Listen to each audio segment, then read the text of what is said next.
मित्रों नमस्कार। इस कार्यक्रम में आप सभी का स्वागत है। मैं हूं व्यास जी। हमने पिछले वीडियो में आपको स्टैनफोर्ड विश्वविद्यालय और बाद में येल विश्वविद्यालय के बारे में कुछ बातें बताई। हमने येल विश्वविद्यालय के एक मैनेजमेंट के छात्र जो पूर्व छात्र रहे हैं उनका इंटरव्यू आपको दिखाया। इस बार हम जो इंटरव्यू दिखलाने जा रहे हैं वह आईवी लीग विश्वविद्यालय में से जो डार्टमूथ नाम का विश्वविद्यालय है जो न्यू हैम्पशायर स्टेट में है, उसकी एक पूर्व छात्रा साशा से कुछ बात जो करेंगे वो आपको दिखाने जा रहे हैं। साशा ने जेएनयू से इकोनॉमिक्स में एमए किया था और इसके बाद कुछ समय तक भारतवर्ष में नौकरी करने के बाद वो यहाँ पर डार्टमूथ में आई थी और अभी ये गूगल में एक बड़े पद पर हैं। गूगल सैन फ्रांसिस्को का जो बे एरिया है उसका जो माउंटेन व्यू ऑफिस है वहाँ पर ये काम करती हैं, बड़े पद पर डायरेक्टर हैं। अब आप को मैं साशा से मुखातिब कराऊंगा और मैं इनसे कुछ सवाल पूछूंगा। साशा, आप अपने बारे में कुछ हमारे दर्शकों को बताना चाहेंगी? तो जैसा कि आपने बताया, मैं इंडिया में मैंने अपना स्कूलिंग किया। उसके बाद मैं हिंदू कॉलेज से इकोनॉमिक्स ऑनर्स किया। फिर मैं जेएनयू गई थी, वहाँ पे मैंने इकोनॉमिक्स में मास्टर्स किया।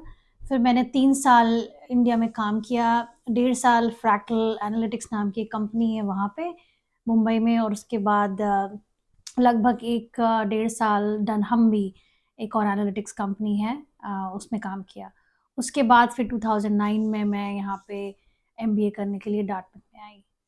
तो आप बताएंगे कि आपके मन में क्या विचार आया कि हम विदेश में जाकर के अमेरिका में जाकर के एमबीए करें? ऐसा तो था नहीं कि अमेरिका में ही आना है, क्योंकि जब मैंने एमबीए के लिए अप्लाई किया था तो मैंने इंडिया में भी किया था और मेरा हो भी गया था आईएसबी हैदराबाद में। एमबीए करने का इसलिए मेरा मन था, उसके दो कारण थे। एक तो ये था कि मुझे एनालिटिक्स से किसी दूसरे फील्ड में जाना था। तो एमबीए उन लोगों के लिए काफ़ी अच्छा ऑप्शन है जिनको अपना फील्ड चेंज करना है, और काफ़ी डिफरेंट ऑप्शंस ओपन करता है आपके लिए। तो वो मेन रीज़न था। और दूसरा रीज़न ये भी था कि मुझे बिज़नेस में ही अगर रहना था, कॉर्पोरेट में ही रहना था, तो मुझे लगा कि मुझे और ट्रेनिंग चाहिए, मुझे और पढ़ना चाहिए, ताकि मैं और भी बेहतर अपने स्किल्स डेवलप कर सकूं to succeed in the corporate world. And so MBA काफ़ी उसमें आपको सहायता करता है, और आप डिफरेंट कोर्सेज करते हैं, तो इस वजह से भी मुझे एमबीए करने का काफ़ी इंटरेस्ट था। अच्छा, आप हमारे दर्शकों को बताना चाहेंगे कि यहाँ पे एडमिशन के लिए जो डार्टमूथ में एडमिशन आपका हुआ या जो अमेरिकन विश्वविद्यालय में एडमिशन होता है उसकी क्या प्रक्रिया है? कोई परीक्षा देनी पड़ती है, कोई फॉर्म भरना पड़ता है? उसके बारे में हमारे दर्शकों को थोड़ा बताइए। तो जब मैंने एमबीए की तैयारी की थी तो वो 2009, काफ़ी सालों पहले। अभी हो सकता है चीज़ें थोड़ी डिफरेंट हों। तो जब मैंने किया था तो परीक्षा देनी पड़ती थी। जीमैट एक कॉमन एप्टीट्यूड टेस्ट है, वो स्टैंडर्डाइज टेस्ट है। तो जीमैट देना पड़ता है। उसमें आपको 700 प्लस स्कोर चाहिए अगर आपको अच्छे कॉलेज में अप्लाई करना है। तो मैंने जीमैट दिया था। उसके बाद आप कॉलेजेस, आपको जहाँ जहाँ अप्लाई करना है सबकी अलग एसेज होते हैं, तो उनके काफ़ी लेंदी प्रोसेस होता है एप्लीकेशन का, जिसमें आपको एसेज लिखने पड़ते हैं। कम कम से कम 4-5 एसेज होते हैं। उसके बाद आपको रेफरेंसेस चाहिए, आपने जहाँ काम किया है या आपके जो प्रोफेसर्स हैं, जो आपके काम और आपके बारे में टेस्ट कर सकते हो, तो रेफरेंसेस चाहिए। फिर काफ़ी एक्स्ट्रा करिकुलर एक्टिविटीज़ जो आपने किया हुआ है उसका आपको प्रमाण देना पड़ता है। तो बेसिकली ये देखते हैं कि आपकी प्रोफेशनल स्टोरी क्या रही है, आप क्या करना चाहते हैं। और उस वजह से जब एप्लीकेशन प्रोसेस होता है तो आपको ऐसा नहीं कर सकते कि आप 20 जगह अप्लाई करें। आपको काफ़ी सोचना पड़ता है, क्योंकि काफ़ी मेहनत लगती है। तो मैंने जब अप्लाई किया था तो मैंने 5 या 6 यूनिवर्सिटीज़ में ही अप्लाई किया था, और उसमें से मेरा 2 जगह हुआ था, 1 जगह वेट लिस्ट था। तो आप ये बताएं, मैंने सुना है कि यहाँ पे काफ़ी फीस ज़्यादा लगती है, एक्सपेंसेस बहुत ज़्यादा हैं। तो यहाँ पे एक्सपेंसेस को मीट करने का क्या तरीका होता होगा? एक तो घर से लोग लाते होंगे और बहुत सारे ऐसे विद्यार्थी हैं जिनको घर से पूरी फंडिंग नहीं मिल पाती होगी, तो क्या यहाँ पे कुछ व्यवस्था हो सकती है? तो जब मैं आई थी तो मैं घर से कोई फंडिंग लेके नहीं आई थी। उस टाइम इंटरनेशनल स्टूडेंट्स को लोन मिलता था, अभी भी मिलता है। तो आपको पूरा आपका जो फ़ी है प्लस लिविंग एक्सपेंसेस है, वो एज़ अ लोन भी मिल सकता है at a slightly higher interest rate. तो मैंने वही ऑप्शन लिया था। और दूसरा ऑप्शन जैसा आपने बोला कि अपने घर से लोग फंड कर सकते हैं, वो भी ऑप्शन है। और तीसरा जो काफ़ी लोग और भी करते हैं, वो आधा फंड घर से कर लेते हैं, कुछ लोन ले लेते हैं और बाकी यहाँ पे आके पार्ट टाइम कॉलेज में नौकरी कर लेते हैं। हालाँकि इतना पैसा नहीं मिलता है उससे, लेकिन फिर भी day to day living expenses लोग कवर कर लेते हैं। बट मेनली हाँ, महँगा तो है यहाँ पे, हायर एजुकेशन अमेरिका में महँगी है, चाहे आप ग्रेजुएशन करने आएँ या फिर आप पोस्ट ग्रेजुएशन करने आएँ। नहीं तो ये बताइए कि क्या हर जगह जहाँ भी एडमिशन अमेरिकी विश्वविद्यालयों में हो, लोन आसानी से मिल जाता है? लोन आप बैंक से लेते हैं या कहाँ से लोन लेते हैं? तो लोन लेने के लिए 3 ऑप्शंस रहेंगे। एक है आप इंडिया के बैंक से लोन लेके आएँ, वो एक ऑप्शन है। दूसरा ऑप्शन है कि आप यहाँ के बैंक से लोन लें, पर यहाँ के बैंक से लोन लेने के लिए आपके पास क्रेडिट हिस्ट्री होनी चाहिए। और आपके पास कोई क्रेडिट हिस्ट्री नहीं है, तो कोई अमेरिकन सिटीज़न या कोई जिसकी क्रेडिट हिस्ट्री है अमेरिका में, वो आपके बिहाफ़ में लोन ले। तीसरा ऑप्शन जो मैंने इस्तेमाल किया था, वो है काफ़ी कॉलेजेस में एंडाउमेंट फंड्स होते हैं, काफ़ी कॉलेजेस के पास पैसा होता है और वो अपने फंड से आपको लोन देते हैं टू स्टडी।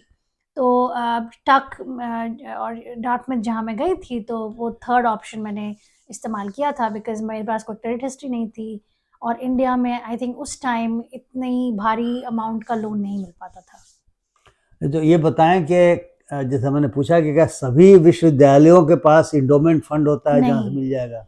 सभी विश्वविद्यालयों के पास नहीं होता है और अगर होता भी है तो कई कई यूनिवर्सिटीज़ रिस्ट्रिक्शंस भी रखती हैं, जिसमें कि वो प्रेफ़र करेंगे कि वो फ़ंड केवल डोमेस्टिक स्टूडेंट्स को दिया जाए, इंटरनेशनल स्टूडेंट्स को नहीं दिया जाए। तो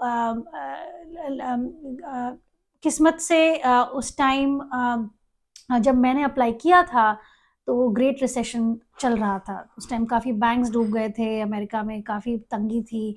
तो बहुत सारे यूनिवर्सिटीज़ एक्चुअली इंटरनेशनल स्टूडेंट्स को लोन नहीं दे रही थी। कोलंबिया जैसे for example is in one more very prestigious business school. वहाँ पे मैंने इसलिए अप्लाई नहीं किया क्योंकि वहाँ पे उस समय वो अपने एंडाउमेंट फंड से इंटरनेशनल स्टूडेंट्स को लोन नहीं दे रहे थे। तो अब है कि देते हैं, बट वो डिपेंड करता है हर यूनिवर्सिटी की क्या पॉलिसी है। यानी दूसरे शब्दों में जो लोग यहाँ पे आए, वे इस बात को देख लें कि जहाँ पे एडमिशन ले रहे हैं, वह लोन देने की क्या व्यवस्था है, एंडोमेंट फंड की क्या स्थिति है, या अगर उनके लिए कोई सिक्योरिटी मिल जाए तो बैंक से भी ले सकते हैं, या घर से ला सकें तो घर से ला सकते हैं, ये आप कहना चाहती हैं? हाँ। अच्छा ये बताएं कि यहाँ पे जो डार्टमouth है वहाँ उसका टीचिंग मेथोडोलॉजी क्या है? कैसे एमबीए की पढ़ाई होती है? एमबीए की जो पढ़ाई होती है वो टीचिंग मेथोडोलॉजी काफ़ी सिमिलर है बाकी जो भी बिजनेस स्कूल हैं। क्वेश्चन आंसर बेस्ड टीचिंग रहती है, फिर उसमें इंस्ट्रक्ट डिपेंड करता है कोर्सेज पे, कुछ कोर्सेज इंस्ट्रक्टर लेड भी होते हैं। बट ब्रॉडली जो टीचिंग मेथोडोलॉजी है उसमें जैसे कि एक एग्जांपल देती हूँ, जैसे अगर हम स्ट्रैटेजी का कोई पेपर है हमारा, तो आपको पहले से ही रीडिंग मटेरियल दे दिया जाएगा, आपको पता है आपको ये कवर करना है और होमवर्क्स मिल जाएँगे। आपको वो पूरा असाइनमेंट करके आना है, पूरा पढ़ाई करके ऑलरेडी क्लास में आना है और फिर क्लास में जो प्रोफ़ेसर्स हैं वो कोल्ड कॉलिंग करते हैं, व्हिच मीन्स कि वो एक्सपेक्ट करेंगे आप ऑलरेडी पढ़ के आए हो और वो क्वेश्चन आंसर मेथड से फिर पढ़ाते हैं क्लास में। तो काफ़ी इंटरैक्टिव रहता है और ग्रेडिंग रिलेटिव ग्रेडिंग होती है, व्हिच मीन्स कि आपका जो ग्रेड होगा वो उस बेसिस पे होगा रिलेटिव टू आपका बाकी क्लास ने क्या किया। तो it's very similar even in India. I think IIMs का भी सिमिलर मेथोडोलॉजी है। अच्छा ये बताएं कि यहाँ पे जेंडर पॉलिसी भी कोई है क्या? मतलब कोई जेंडर डिस्क्रिमिनेशन तो नहीं है, या किसी जेंडर को प्रेफरेंस तो नहीं दिया जाता एडमिशन में?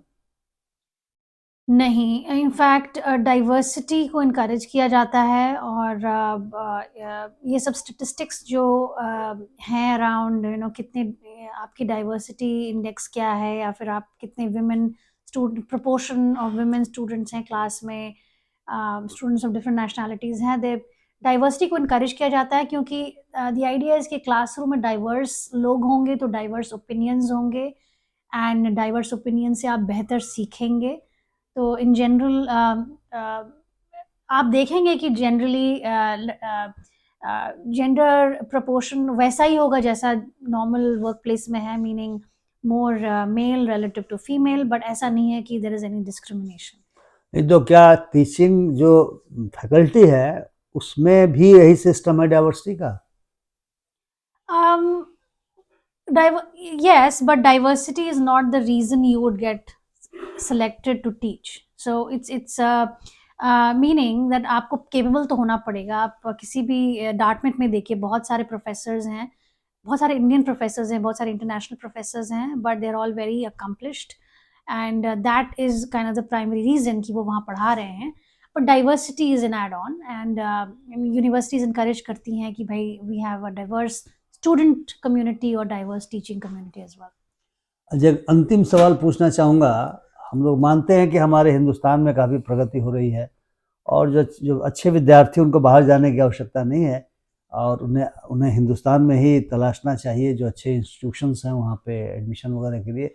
तो आपकी सलाह क्या होगी जो भारत में जो विद्यार्थी हैं, जो विदेशों में आकर, खास करके अमेरिका में आकर के मैनेजमेंट का अध्ययन करना चाहते हैं, अपना करियर बनाना चाहते हैं, उनके बारे में आपकी सलाह क्या होगी? मेरी सलाह होगी कि आप जब डिसाइड कर रहे हैं आपको एमबीए करना है, तो आपको सोचना चाहिए कि आपको किस टाइप का करियर चाहिए आफ्टर एमबीए। और इनफैक्ट बहुत मेरे खुद के क्लासमेट्स हैं डार्टमouth में, जो कि यहाँ पे कुछ साल काम करके वापस चले गए, बिकॉज़ इंडिया में बहुत ऑप्शंस, इंडिया में बहुत ग्रोथ है, और इंडिया में बहुत सारी जो ग्लोबल कंपनीज़ हैं उनके ऑफिसेज़ हैं। इनफैक्ट गूगल के काफ़ी सारे ऑफिसेज़ हैं। गूगल अपना जो प्रेजेंस है वो एक्सपैंड कर रही है। तो आई वुड से दैट आप सोचिए कि आपको किस माहौल में काम करना है, कौन सा करियर बनाना है, और अगर वो इंडिया में पॉसिबल है तो बिल्कुल इंडिया में बहुत अच्छे इंस्टीट्यूशंस हैं पढ़ने के लिए। जब मैं अप्लाई कर रही थी तो मेरा गोल था कि मुझे बहुत अच्छी जगह पढ़ना है, और उस हिसाब से मैं आई थी। मैंने ये सोच के नहीं अप्लाई किया था कि मुझे यूएस में रह के ही नौकरी करनी है। इनफैक्ट अगर बेटर ऑप्शंस वहाँ मिलेंगे तो मैं बिल्कुल प्रेफर करूँगी जाना। तो it's each individuals preference. In fact India is growing, there is a lot of opportunities. मित्रों, मैं समझता हूँ कि आप में से जो लोग यहाँ पे आना चाहते हों, या जिनके परिवार के बच्चे आना चाहते हों, या समाज में जिनको आप जानते हैं आना चाहते हों, उनके लिए अभी जो इन्होंने अपने अनुभव आपसे शेयर किए, जो जानकारी आपको दी, वो निश्चित तौर से बहुत फ़ायदेमंद होंगी। और जैसा इन्होंने बताया कि हर एक व्यक्ति को जो पढ़ाई करना चाहता है बिजनेस मैनेजमेंट की, उसे अपने लक्ष्य के बारे में, गोल के बारे में सोचना चाहिए कि उसे आगे क्या बढ़ना है और क्या करना है। और निश्चित तौर से जो फाइनेंशियल पोजीशन है उसको देखनी चाहिए, लेकिन मेरिट तो ज़रूरी है। बिना मेरिट के तो एडमिशन हो पाने में बड़ी कठिनाई होती है। तो मैं आशा करता हूँ कि आपको मेरा वीडियो पसंद आया होगा। यदि पसंद आया हो तो कृपया शेयर करें, कृपया लाइक करें, और यदि अभी तक मेरे चैनल को सब्सक्राइब नहीं किए हों, कृपया सब्सक्राइब करें। बहुत बहुत धन्यवाद। नमस्कार।